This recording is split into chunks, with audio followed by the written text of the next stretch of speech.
Hey sports fans, Coach Nick here and welcome to B-Ball Breakdown. Some crazy games last night, so I thought I'd focus in on the end of the Nets versus Thunder game because there was a 14-0 run that got the Nets back in it, and I wanted to show you how they did that.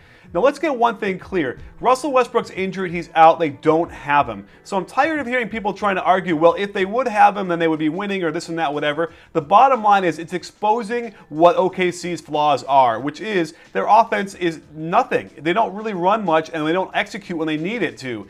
Kevin Durant doesn't post up nearly enough, only 10% of the time, and he barely does it in the fourth quarter. And so that needs to change if they're going to make the next jump to be a championship contender. And they have plenty of talent, certainly enough to win and beat the Nets at home.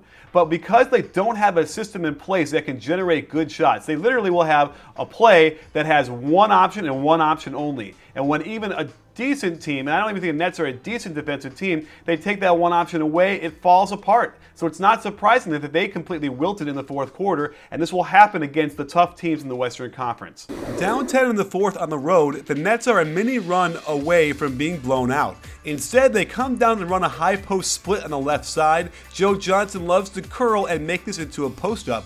Durant doesn't hold his position and is surprisingly ineffective pressuring a guy who is at least 2 inches shorter than him. Of course, I wouldn't sleep well at night if Fisher didn't go to the hole and miss a layup. OKC got stuck running a 5-out spread with little motion, and Reggie Jackson takes advantage of all the space but can't finish. Ideally, he would have had KD in the corner to kick it to, not Perry Jones.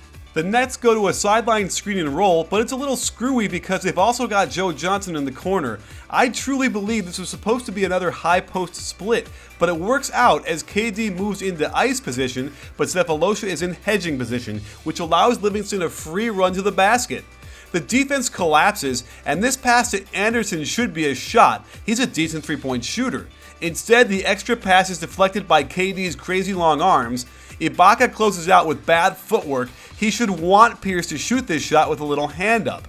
But Pierce doesn't even elevate high enough for this dunk in the first place, and the refs screw up by calling it out of bounds when it wasn't. And here's this weird thing OKC likes to run where they run to screen Durant, but he passes it just as the screen gets there. I guess what they're trying to do is bring out the screener's man to create more space, but why wouldn't they have Reggie Jackson as part of the initial action so KD could attack on the catch? Instead, Ibaka gets in the way with terrible footwork after he screens, and he ends up backing up instead of doing a pivot to seal the man, and Reggie Jackson turns it over. The Nets break into horns, and again, Sefolosha is lost while defending the screener, allowing Livingston another free pass to the hoop. It gets wiped away when the refs see some sort of phantom call on Kevin Garnett. Just terrible. Again, the Thunder run this screwy fake ball screen offense, and it's defended well by the Nets. Just watch how KD is content to walk around the perimeter instead of cut to get open. With Ibaka defending the screener, OKC runs ice correctly and give up the exact shot they want, a long two. But KG is one of only a handful of big men that can nullify ice, and he comes through with this shot. Down 6, the Nets let Pierce go to work on Perry Jones, and watch how he blocks this ball after it started to go down. Another bad call against the Nets. It should have been goaltending, but Pierce keeps fighting, and in the mad scramble for the ball, the Nets get 2 open looks at 3, with Pierce knocking this big shot down. With such little motion by OKC's offense, it allowed the Nets to rotate well on the weak side. Garnett can clog the lane while Joe Johnson rotates to Ibaka.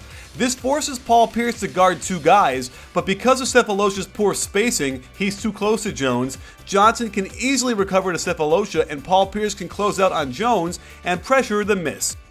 So OKC isn't ready for this quick pick and roll, don't ice it, and instead have to switch.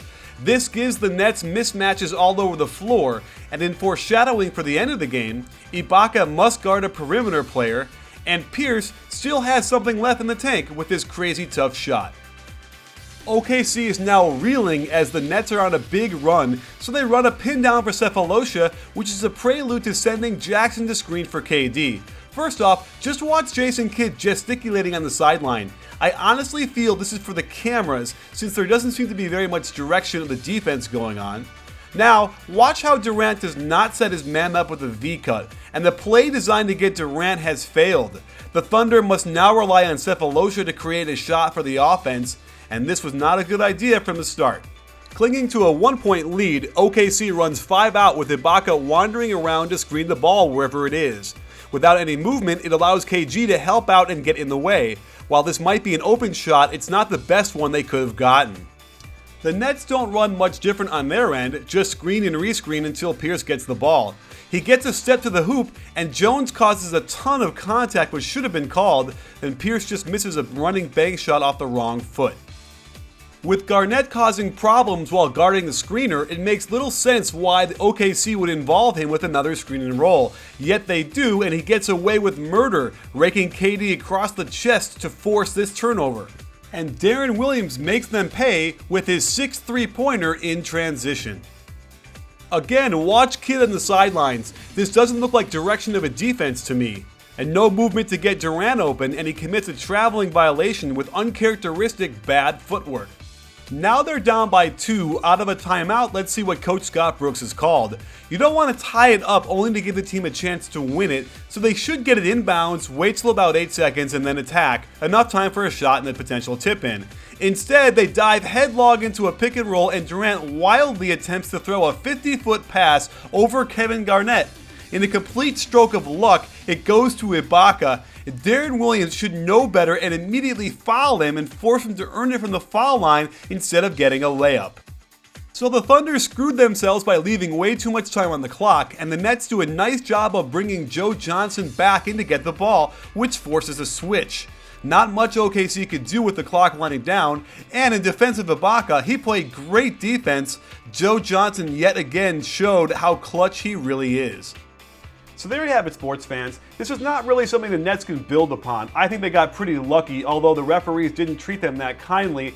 This is more of a meltdown by OKC, I felt, than anything the Nets could have done. And, that's a tough shot. Who knows how many they make. Now, I know Joe Johnson makes those a lot, but that's not something you can bank on and say this is the start of something big. I'm sorry to tell you, but it looks like their season is on the way down, and who knows if Kidd will survive, because I don't see a whole lot of coaching from him either. Well, thanks for joining us. Lots more coming up. And don't forget, at B-Ball Breakdown, we're not a channel, we're a conversation. You in?